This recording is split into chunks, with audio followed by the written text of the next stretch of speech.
This is such ease music. It's actually good music to paint to. I'm starting to figure out, just because it's very what's the word I'm looking for? It's very like propulsive. Like it's just it kind of propels you onward. That's the feeling of an ease game when you're like going around the overworld and you got this music pumping, and it's just pulling you along and wants you to go on an adventure. It's kind of the vibe I get. All right. Okay, now I'm realizing that the console, sort of like the handle and the readout, that needs to get some paint. Has no paint on it, so let's get some blue on that. Bacon, getting back to the whole painting models and miniatures thing, I find it fascinating how the way you paint highlights it is completely different. I saw a video of someone painting a Gunpla like miniatures, and it gives a very different feeling. Yeah, you may have seen the one that I was talking about. Maybe was it Millennial Model Mayhem? But yeah, so the highlights for a miniature, it's different, and there's I don't know if there's a single reasoning why it's done this way, traditionally that is, but a part of the reasoning is these models, as you look at them, most people are going to be looking at these models like from 5 to 6 feet away, right? Even looking at this model up close right now, as you see it here, you're never really going to be looking at this model this closely. For the most part, people who play games of Warhammer and stuff, they're going to be looking at this model from like, a few feet away. And when you create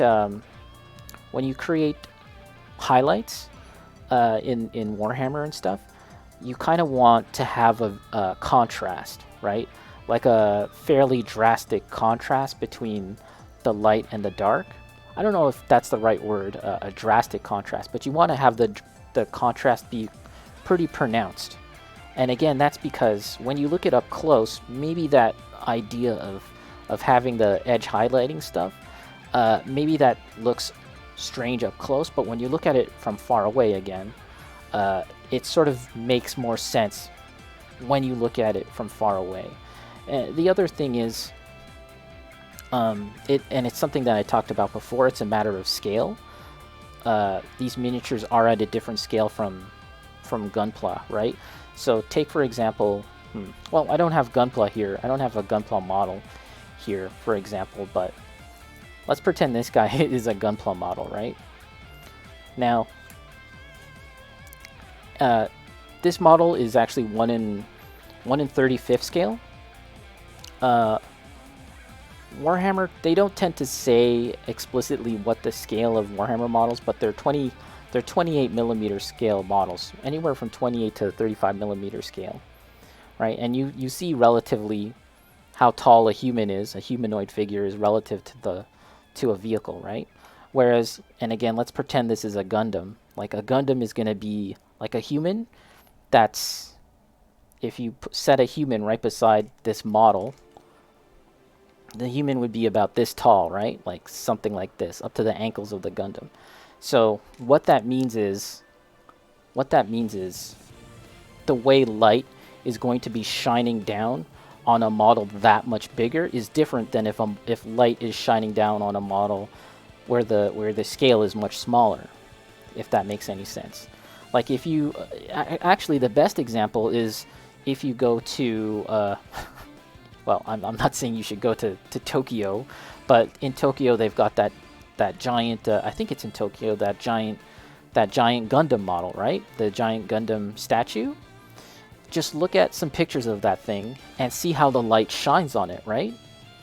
The light shines on that model differently because it's so big and it has such big flat surfaces that it's just going to kind of like reflect the light in a broader and smoother way, right? Whereas when you're looking at Warhammer stuff, the way Warhammer painters tend to paint light is in a more stylized way, and again, it kind of goes back to the scale of the thing. Something along those lines. It's interesting though. It's it's something that I've been watching some videos about, and it's pretty interesting topic actually.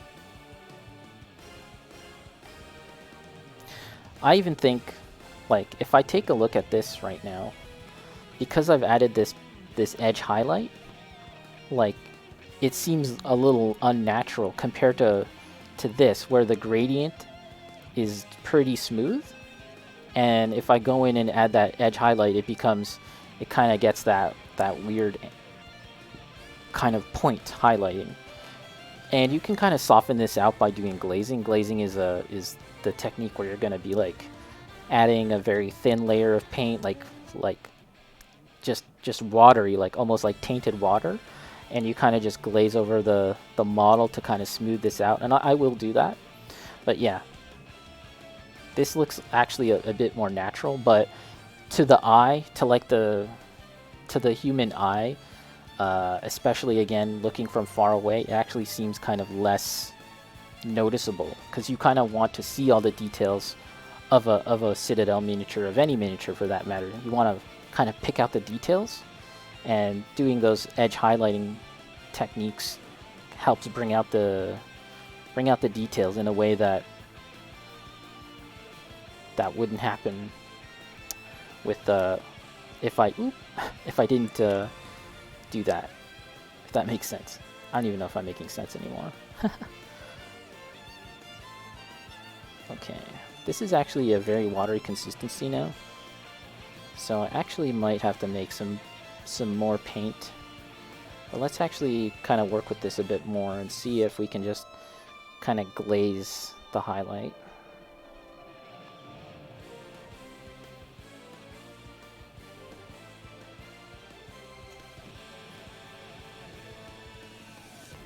But, you know, as different as it is, there's still a lot of similarities too, like a lot of the same thought processes and carry over. And yeah, I mean, especially when like when you're talking about Gunpla, like a lot of Gunpla I've noticed, they tend to like very smooth results. And that kind of matches with the models when many of the models are so smooth. But yeah, in the world of like Warhammer, there's a lot more detail, and while there are smooth surfaces, there's even within that smooth surface there still might be some detail, and it's all about kind of like wanting to highlight that, wanting to bring out that detail so it's a little more noticeable.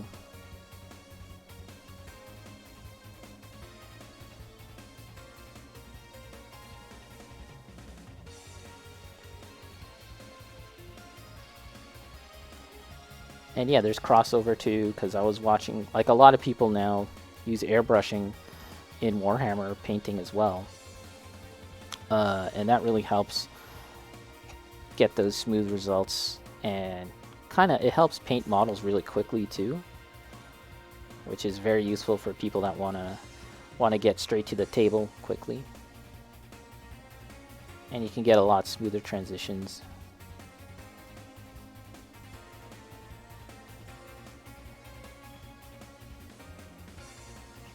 Yeah, I feel like when I took my long break from the hobby, that really wasn't the thing, and so when I came back, I was like, wow, it seems like everyone's airbrushing nowadays.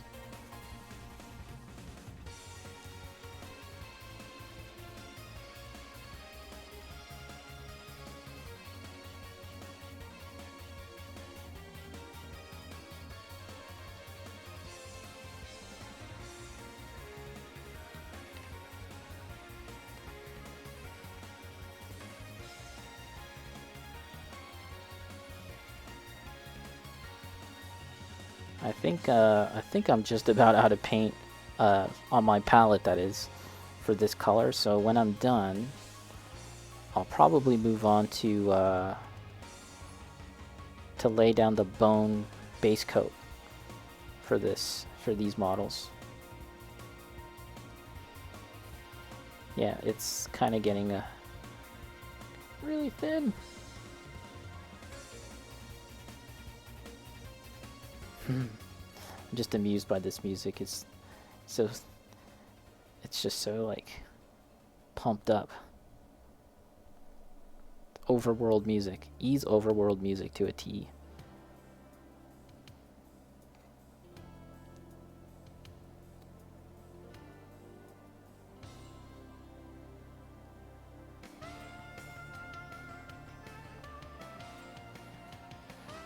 Okay, well, yeah, see, I can tell that the kind of running out of paint there.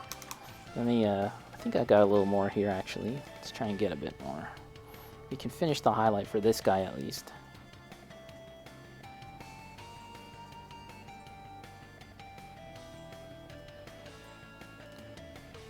Okay, this is quite watered down.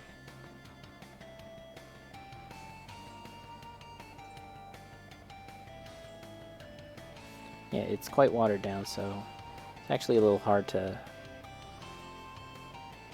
see the difference.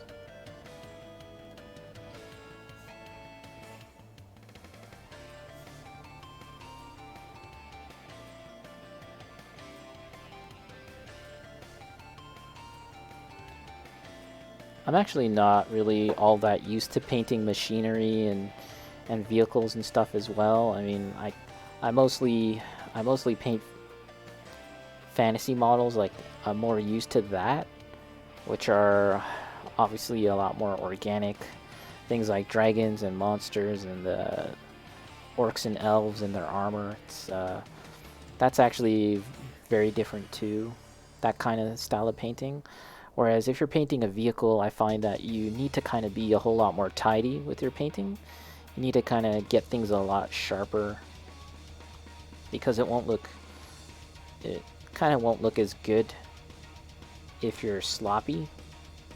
Unless, of course, that's the style you're going for, right? Unless you're painting like orcs or something, or whatever, some kind of savage human type thing. And then you can kind of get away with that.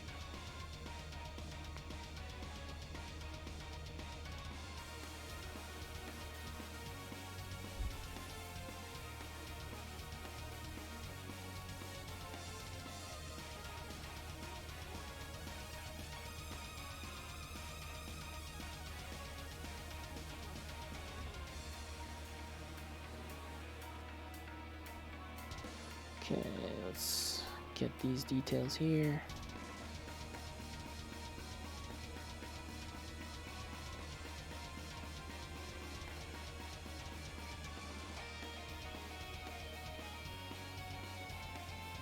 Kind of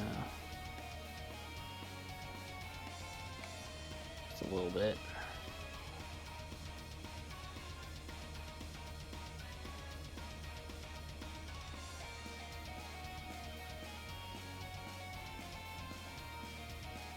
Maybe that's why I've kind of gravitated a little more towards something like this model for my return to Plamo, return to building robot model kits, because that model I really want to get in there and kind of get it dirty and paint it messy, kind of messy, not like sloppy, but kind of get a more weathered effect, and I think that will sort of complement a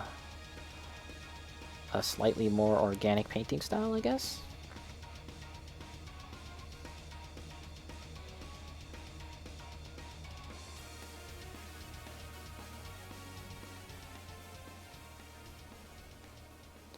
And maybe that's why I've kind of, when I'm looking into some Gunpla models, I've kind of been gravitating more towards like enemy bad guy type stuff, like the Zakus and what have you.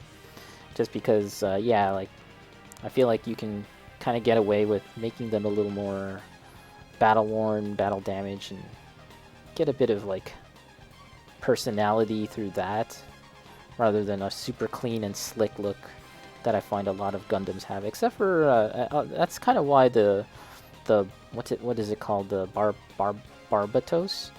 That's kind of why that model has attracted to me, because especially on the cover art, and I've noticed a lot of builders tend to paint that model in a kind of rough and battle damage sort of way, which also appeals to me.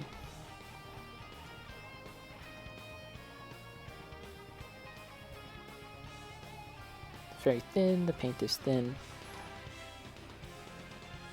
There's a way, if you've watered down your paint too much, there's a way to get back to a more thicker consistency by adding matte medium, which I do have. Because basically when you add water, here's a little science lesson I guess I can talk about real quickly. So paint is made by having like a pigment, right? The pigment is the color, so in this case it's you know, it's this pink hue, right? And a binder. The binder is the thing that keeps all the pigment together and creates this liquid, the liquid quality of the paint, right? It's kind of like a glue in a sense, right? But when you apply paint to your palette and then you mix some water into the paint, right? You thin it out. You thin out the paint and it becomes more liquidy, and it becomes easier to apply to your models, right? Because many people always recommend not, you know, taking the paint straight out the bottle and then putting it onto your model because it's too thick, right? They always say too thin coats, too thin coats. Shout out to Duncan, formerly of Warhammer TV.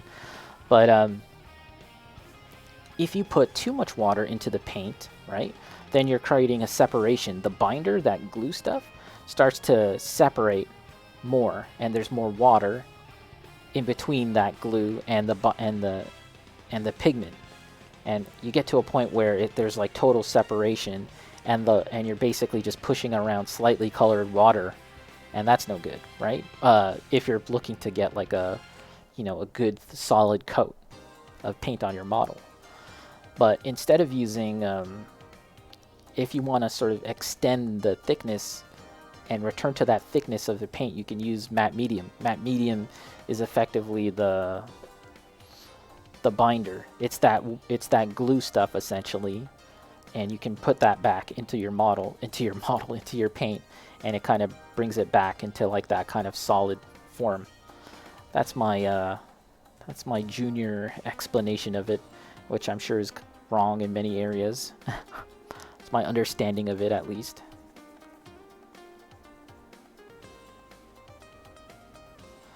And it's funny, we don't even, like, you know, I went to... Hey, what's up? Thanks for the follow, Gray Ronin. Appreciate it. I think you're the first one to witness that follow animation. I think I might change it though the next time I stream to something a little different. Appreciate the follow.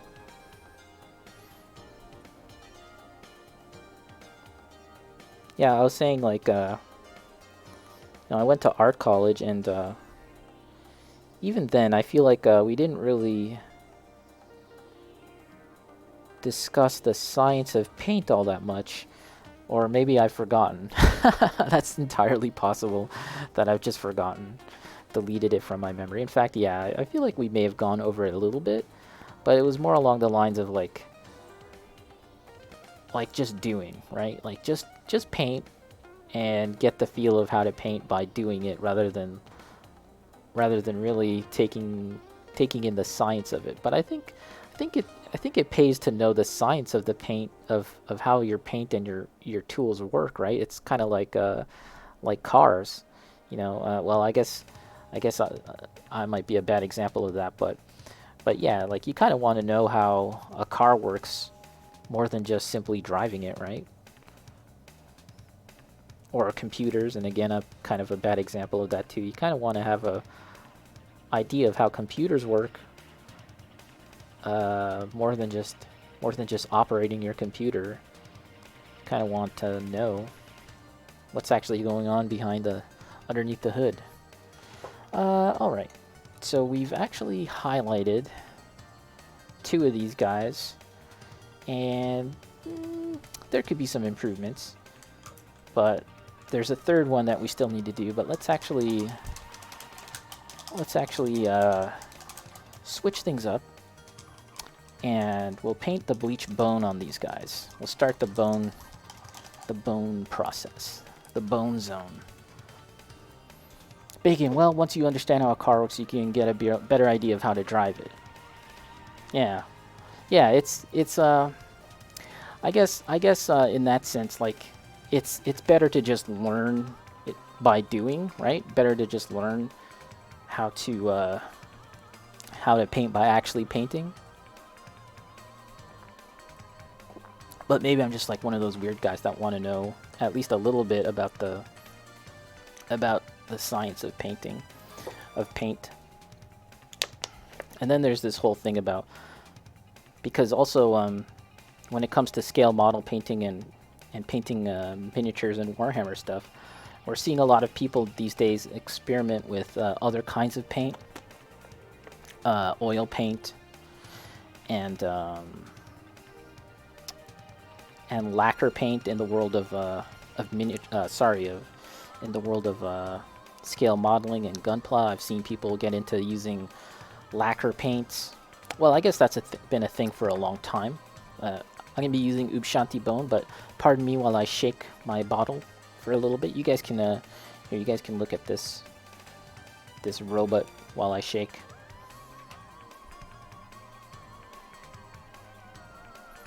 And once you start getting into solvent-based paints like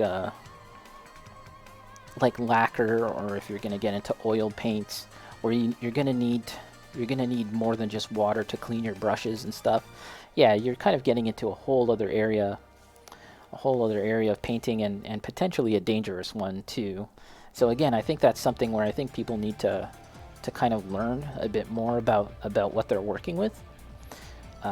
Some oil paints can cause cancer, and that's not good. So yeah, you definitely want to just observe the proper practices while handling all of that stuff. And by the way, also some things like there's some of those Gundam markers, not by Gundam, but the markers that people use for Gundam for ink lining and stuff like that. They're lacquer based. You can check the packaging, right?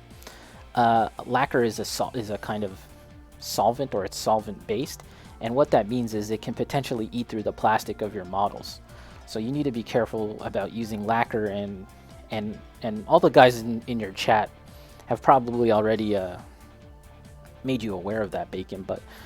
But yeah, it's like that's why they recommend adding a layer of gloss varnish, and then using certain kinds of pens that do use lacquer.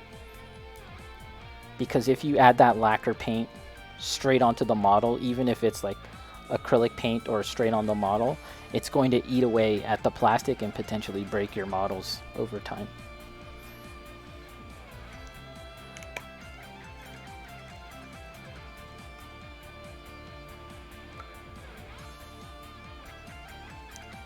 I heard this one, actually, a Zaku Aurelius. I've been watching a lot of Zaku Aurelius lately, and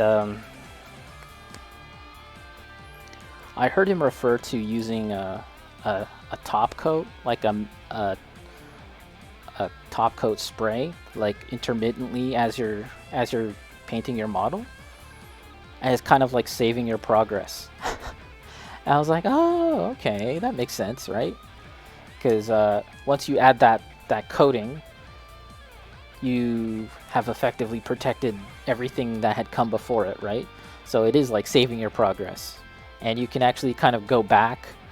You can always, like, whatever you do after that process, whether it's a matte varnish or a gloss varnish, right? Whatever you do after that, you can always, if you mess up, you can go in with some pretty heavy stuff, like even a solvent or alcohol, to kind of get back to your last save point kind of thing. I was like, yeah, that makes sense.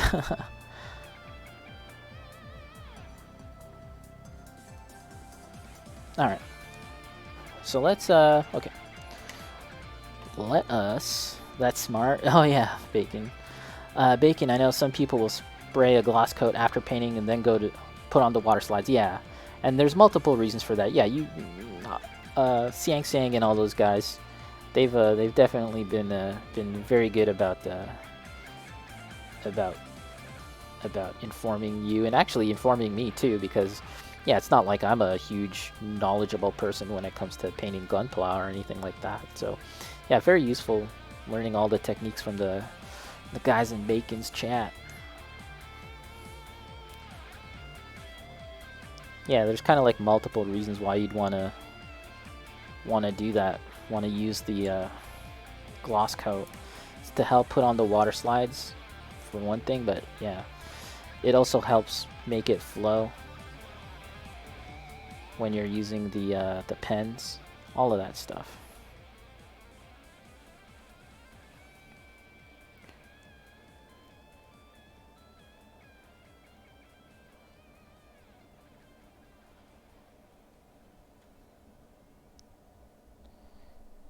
But yeah, generally speaking, I feel like the world of miniature painting has gotten a lot more sophisticated in the years since I've been gone. So yeah, it's pretty cool coming back to the hobby and learning like, holy shit, there's all these new techniques now. That's cool. Let me learn about this.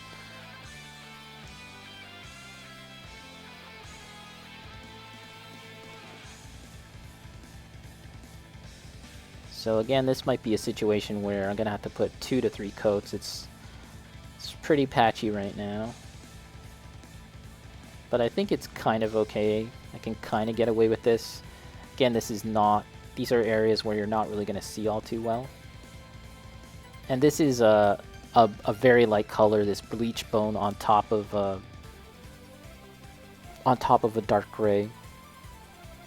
So it is going to be hard to kind of really make it a solid color on your first try. So we're gonna do 2, maybe even 3 coats.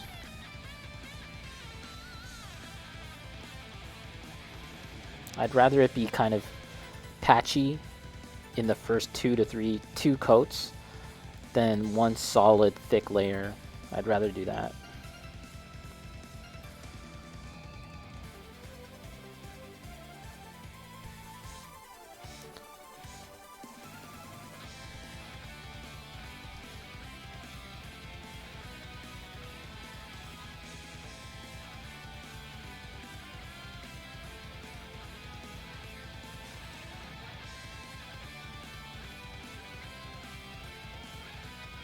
Some of these songs are from Ys games that I actually haven't played, so it's kind of fun to listen to it because I'm not familiar with these tracks.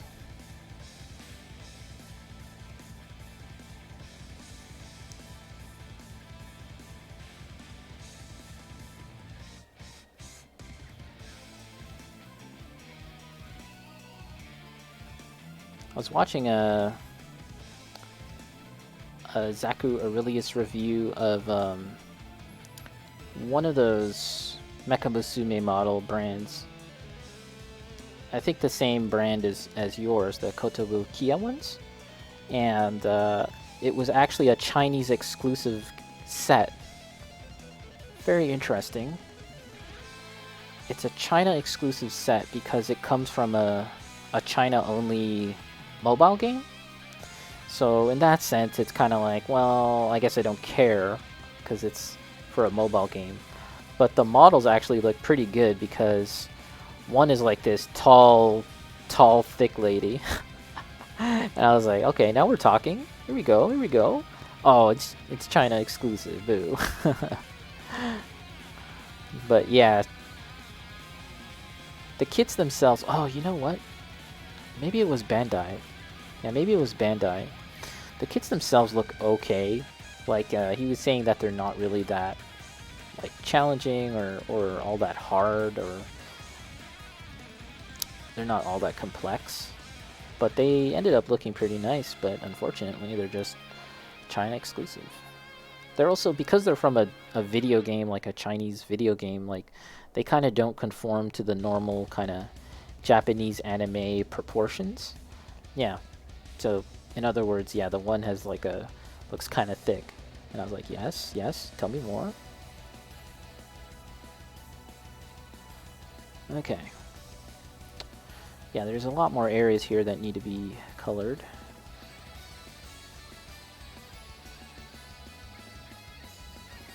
I think we need to go in with a thinner brush here. Smaller brush. Okay. Small brush time.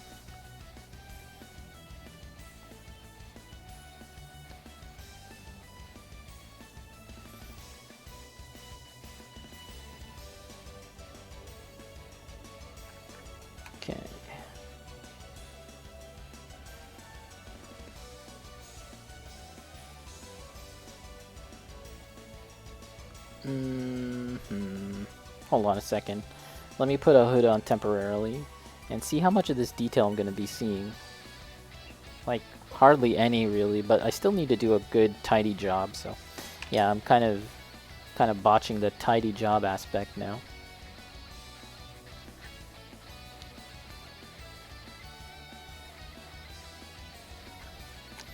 You know, there's another thing that I've noticed about plamo builders, gunpla builders, scale model builders. And it's so funny for someone like me. These guys will go and jump through any amount of hoops not to use a paintbrush. It's actually pretty amazing. I'm like, guys, just use a paintbrush. So for example,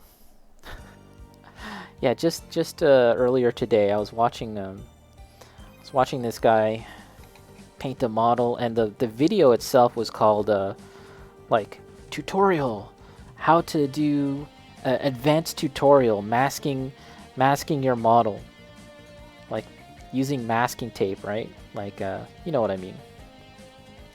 You mask off areas, and then you paint you can get away with overpainting or overspraying in this case if you're using an airbrush, right?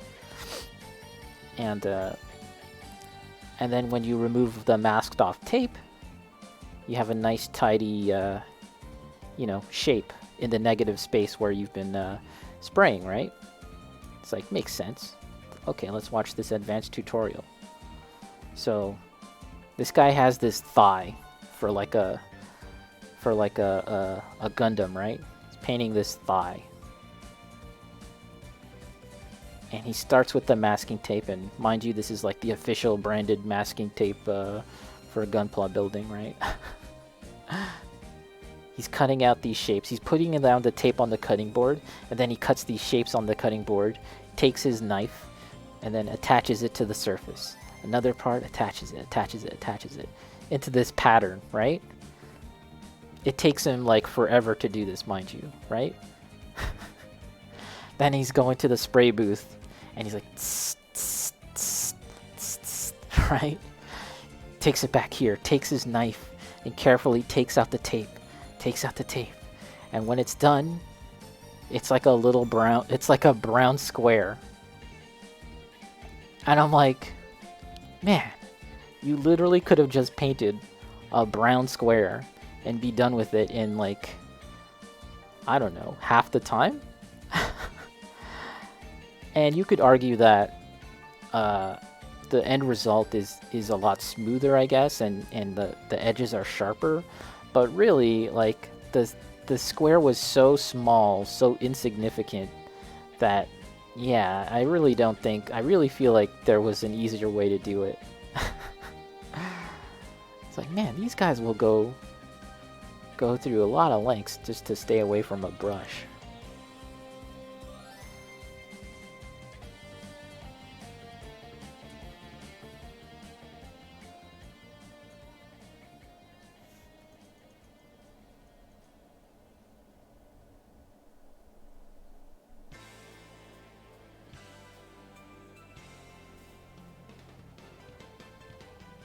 Okay, we also have to do these vents, but I feel like I need to kind of hone in on my focus here and kind of do them a little more carefully. I feel like I'm not dialed in at the moment where I can do that properly. So let's get these. Bacon maybe don't feel very confident in their ability to paint a small circle. Yeah, it wasn't a circle; it was a square. But I get what you mean. Like, yeah, maybe they don't feel confident, but it's like for what it was, like the video was about like a tutorial on how to do this. Like that was actually a very small portion of the video, and the rest of the video was actually just doing normal gunpla building shit. And I was like, huh? Why is this a advanced masking tape tutorial? But anyways, yeah, I've noticed that in other cases too, but yeah, I guess it's just a comfort level, right? Whoever's comfortable with whatever means they have, go for it. And actually, using the masking tape method in that one instance seems very, what's the word I'm looking for? Very kind of like time consuming for the end result. However, if you were to expand that to a larger operation, what I mean is, if, for example, he was masking off like several areas of a model, right? He was like, if you take the time to mask off not just the one area, but you do like all the parts of the model that you intend to mask off, here, here, here, and here, and then boom, boom, boom, boom, all over the model, and then you take all of that to the spray booth and start spraying, then you're saving time, right? Because you're hitting all of that at the same time, and it's a very quick, like now it makes a lot more sense. So yeah. It's definitely one of those things where if you have like the right planning in mind, yeah, you can definitely save a lot of time. But yeah, I'm not opposed to using an airbrush. You know, I would like to get one myself, but it's really not that feasible for me at the moment, given my painting space right now, and also it is kind of noisy, and I'm a little concerned about the noise. Where I live, it's kind of like a nice quiet area, and I feel like my neighbors might not appreciate all the noise. But yeah, just generally, it's probably not the best situation at the moment for me to really dig into that. Although there are people that sell like smaller airbrushes. I've seen airbrushes where you don't need the compressor. It kind of has like a compressor integrated into the airbrush itself. Although my understanding is that like those things, they're okay, but they're not like a replacement for like a proper airbrush setup, right? So again, that's just one of those things where like it seems like a nice alternative, but at the same time it's probably not, the technology probably isn't there yet for a more like smaller kind of package. That's kind of what I'm looking for, something more compact and with less other extra equipment needed. It's kind of what I'm looking for an airbrush. But yeah, I don't think we're quite there yet. Doesn't seem like it, at least.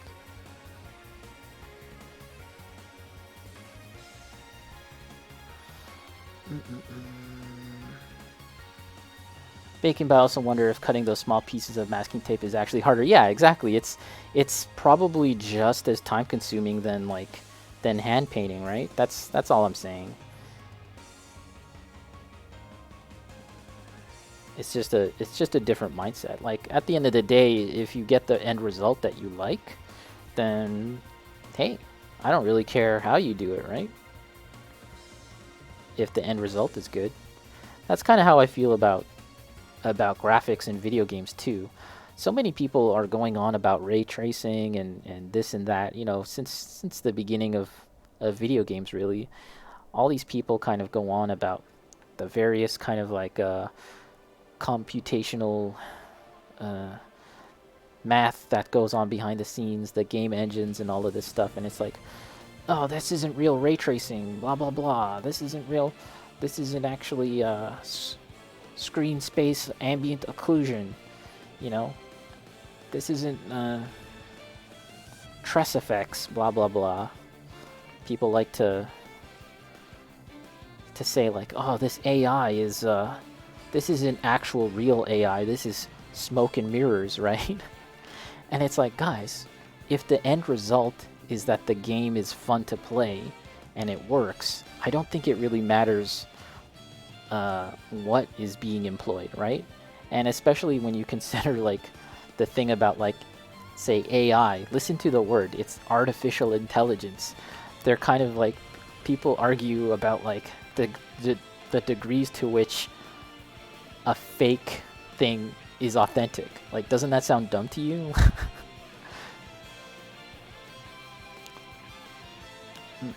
Cutting masking tape is very time consuming. How to do that before spraying the top coat? Oh, which layer? For your Ludens?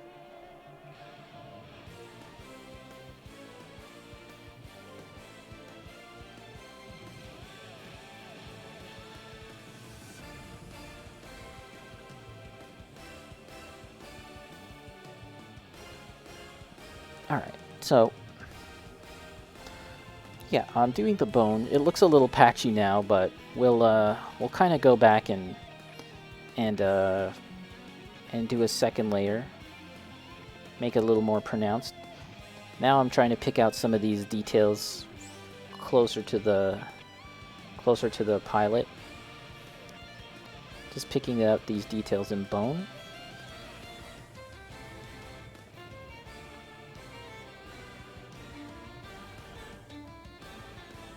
Very tempted to just remove the pilot, move the rider, but let's be risky. Let's be brave.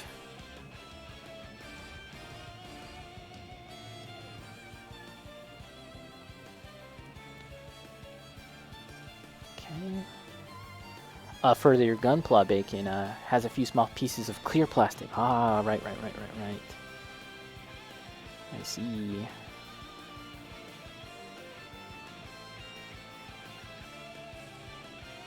You know, there's another way you can do that, by the way, and this is from the art world, from the illustration world.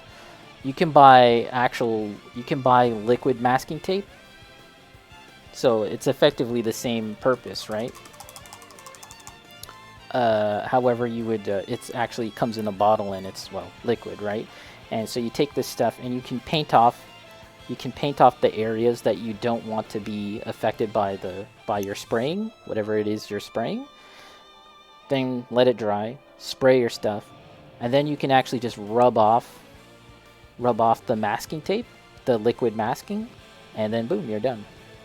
That actually, in some cases, might be a little more useful, but in some cases might be not as useful. You can actually also use plasticine as well. You can use a sticky tack or Play-Doh or whatever to just kind of, stick it on the clear parts, or stick it around the clear parts if it's like where is it? This Viper Jetbike, right? Oh, I don't have the canopy, but the canopy is like a clear plastic thing. Yeah, you can always just like cover it in some plasticine and then spray, and then take off the plasticine. All right, so that's one guy down. How are we doing for time? 137. All right. Let's get a second coat down.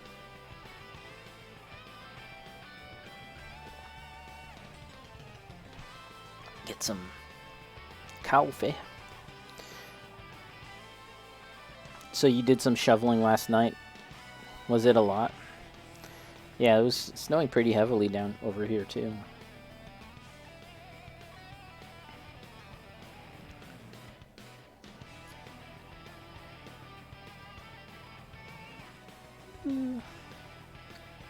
Oh, I'm gonna take this guy off. Nice.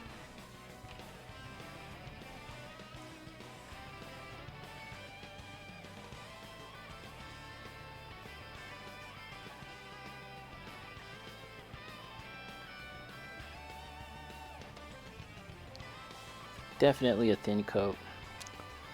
Took me around 40 minutes to shovel all the snow. Wow, quite a lot.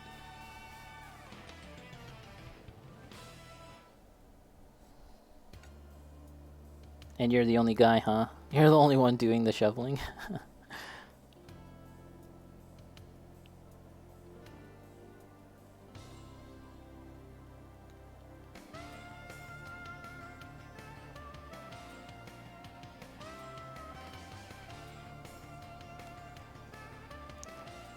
In the world of gunpla building, there's this phrase that I've heard quite a lot called parts separation.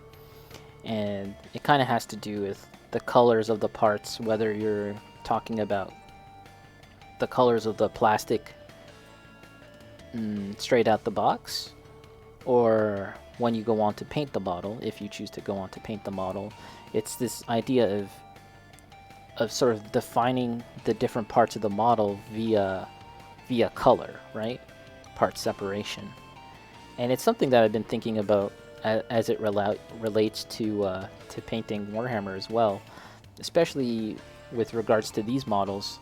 I'm actually doing not a lot of part separation. Like, there's a lot of distinct different parts on this model, and yet for the most part I just colored it all blue, and only now have I started to introduce another color here, this bleach bone color. And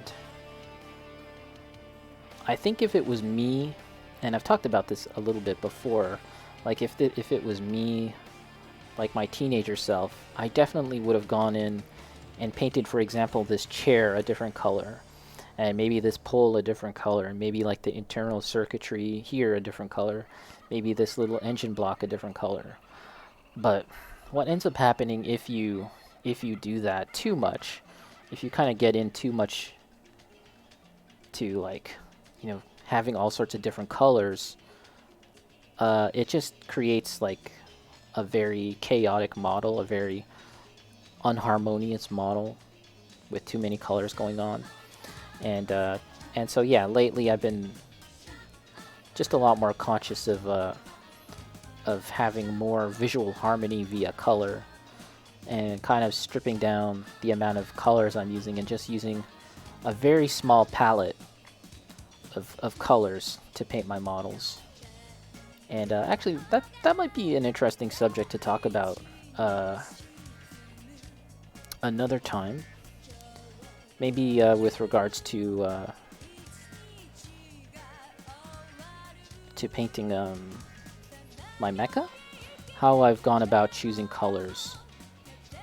Because there's some like interesting kind of cheap hacks kind of way to like come up with color schemes, or rather to rip off color schemes from other things, like from photographs or nature, or, you know, other models for that matter.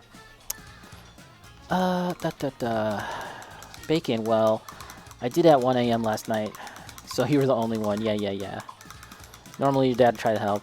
Oh, but he doesn't do too much. So it is just you at the end. Yeah. Yeah, that makes sense. Don't want your dad to kind of get in there and overdo it. You know, I'm sure he's the kind of guy that would want to do a lot more, and probably thinks that he can, but, like, you know, like, I'm sure that you and your mom and the rest of the family are kind of like, no, you know, try and take it easy. I mean, that's kind of been my experience.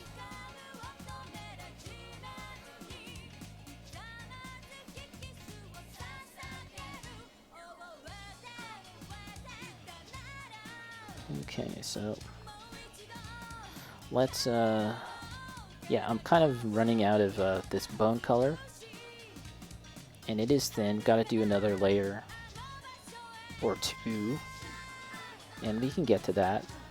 I guess that's one thing about this hobby that I feel like is a very good match for my own personality, is that I'm very, very patient. I'm a very patient person.